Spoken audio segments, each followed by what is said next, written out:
Has it come to this? Has the magical impact of George Lucas's original vision of Star Wars been reduced to the level of Saturday morning animation? What did people think of Ahsoka in the Clone Wars when it first came out? Who hates Ahsoka? Personally, I think she's annoying. I saw the film version of Clone Wars on Saturday, and her voice got on my nerves. I also have seen her in the TV series. She calls R2 R2-y and Anakin Sky Guy. That not their names, you dumb girl. She's a Mary Sue with an annoying voice and personality. I don't think I've been so annoyed with a character since Jar Jar Binks. The overwhelming sense of girl power from her is so stifling that I feel like Lucas and company are forcing the franchise on young girls. Oh, not accustomed to guys with beards and laser swords? Then here, have an annoying little girl who is independent. No, terrible. It's difficult to make individual characters out of identical clones, but the creators did a good job here, starting with the uniquely armored Cody and Rex. Some have wondered how we're supposed to root for characters we know turn on the Jedi eventually, but the sympathetic portrayal of the clones adds to a more tragic overall landscape. Lasai. Ahsoka is and forever will be the bane of the Clone Wars, right next to those annoying battle droids. You know, we have to remember, the people who loved the Clone Wars through and through from the jump, they weren't on the internet. They were kids, too young to say, shut up, this is fun, too young to get on the keyboard and defend what they love. Oh no! A new kid-friendly Star Wars character that can appeal to new, bright, and young fans of the saga instead of hardcore 35-year-old nitpicky fanboys that saw the OT in the 80s and pretty much hated everything Star Wars since anyways? Whatever will we do? Oh no! Another kid who bends over for anything and everything that Lucas puts out, choosing to criticize anyone who dares speak out against it. Whatever will we do? Oh no! Yet another bitter 35-year-old Star Wars fan that is programmed to constantly judge everything in the PT against the OT instead of seeing it the intended way of being one saga and sees the exact opposite of every plot device / emotion that one is supposed to understand / feel about the PT rather than seeing it the way actual fans of Star Wars do. Whatever will we do? Oh no! Yet another illiterate who only reads what he wants to read, completely bypassing entire sections of a post to simply make himself look cool on the internet. Typical of one who is raised on mindless drivel such as the new Clone Wars show and Pokemon. Oh no! Yet another prequel hater who calls the new Clone Wars series mindless drivel, yet posts in a Clone Wars message board and complains about it to make himself look smart on the internet. A character doesn't have to be all-powerful or all-knowing to be a hero or heroine, and a person struggling to overcome real flaws and deficiencies in the face of difficult odds is a lot more heroic than someone whose successes seem to come without effort. And based on what we've already seen of Ahsoka Tano, how can she progress throughout the series without becoming invincible uber Jedi, who all the other Jedi look to for advice, guidance, and strategy? She has nowhere to go but down. I was one of the nitpicky people who greatly disliked the prequels, and I'm enjoying the Clone Wars series just fine. When I watch the Clone Wars, it doesn't feel like Anakin. The Anakin we knew is very different from this new one. Why is this new one so nice and good? I wish I knew. The Clone Wars Anakin is far superior to the prequels Anakin. In the prequels, he was really annoying. He was very whiny. I don't know if Lucas or Christensen were to blame for that, but thankfully in the Clone Wars, that's gone. I think somebody wrote that he's like a mix of Han and Luke in the Clone Wars, and I agree with that. He's actually likable this time around, and makes his fall from grace mean a little more.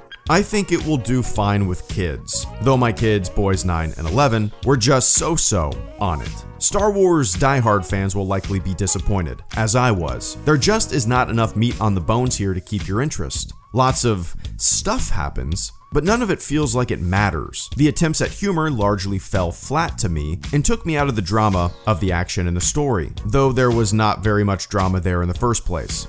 Another character who has the power of the plot behind her is Ahsoka Tano. As a mere Padawan, a young one at that, she's gone one-on-one with two of the most prolific Jedi killers of the era. Not only has she faced them single-handedly, she's held her own, even emerging with all her parts intact. For comparison, here's a shot of Ventress owning two masters and a Jedi Knight. I like Ahsoka. It's fun to see a Jedi besides Anakin and Qui-Gon with a little tood. Besides, my kids love her. I hope she survives the series in Order 66. I am sorry, but I was not impressed with the fighting ability in tonight's episode. I was expecting her to be impressive, yet she gets pwned by Ventress. I mean, come on. Ventress is not that good at all. Obi-Wan owned her in the Clone Wars movie and literally toyed with her. Anakin owned Ventress twice, once as a Padawan and the next time as a knight. Yet, Luminaria, who's supposed to be a Jedi Master who's more experienced than Obi-Wan, gets pwned by her. Huh? Very disappointing indeed. Why do I hate these who'd win in a fight super duper powerful woulda coulda shoulda conversations? Again, the main points of this thread seem to be 1. Ahsoka is written too perfect, too powerful, and too wise for her age and experience. She is clearly a Mary Sue. 2.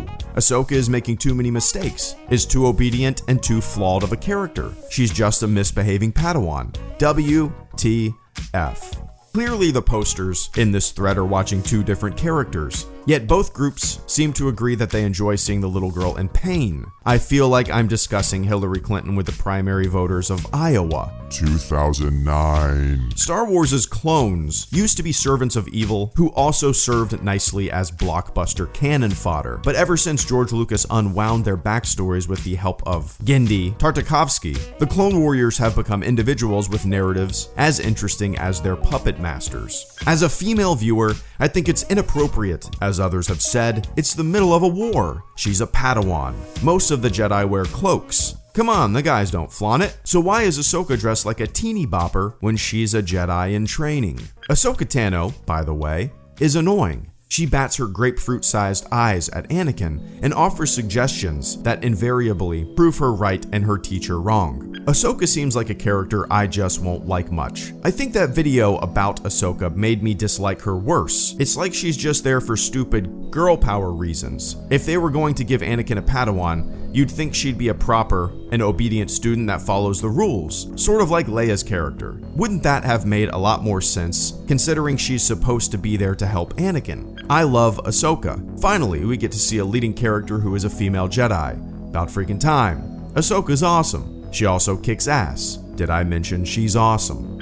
Don't hate her yet. Haven't seen enough of her, but I fear I soon may because I got some real bad fanfic vibes off what I did see. She also reminded me at times of that weirdo kid in the Gamora flicks. You know the one. The Gamora-loving boy who always manages to weasel his way into influencing the decision-making of top scientists and government and military officials. Crummy self-insert fan fiction and laughable rubber monster movies. Probably not what I should be thinking of when watching Ahsoka Tano, but there you go. She also looks, I'm sorry, just plain creepy. It's the combo of hard-looking mature woman's face atop a bony stick figure kid body. Disturbing. That was me going around in the old time machine and seeing what people thought of the Clone Wars on forums and on reviews from websites in 2008. It's very interesting to see the cycle constantly repeating itself, right? And again, Star Wars seems to be a generational thing. That's more present now than ever. Let's say you're 18 years old right now, you're watching this video and you watched the Clone Wars as it was debuting in 2008. So you were like maybe 7 years old, 8 years old, around that time frame, right?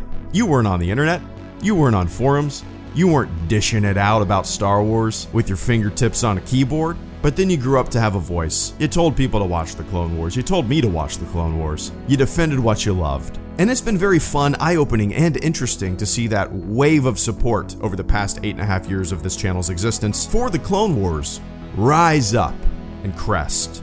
So for this video, I kind of looked at 2 months worth of forum posts and reviews and whatnot that came out right after the Clone Wars show debuted, about 2 months worth. And I actively tried to find more positive comments. And the positive to negative comment ratio that is represented in this video is a pretty accurate representation of the overall picture that I found. You know, there was a lot more negativity that I found than positivity. And when it came to the positive comments, the vast majority of them were pretty wishy-washy. Were pretty just kind of, you know, like, it's really not for me.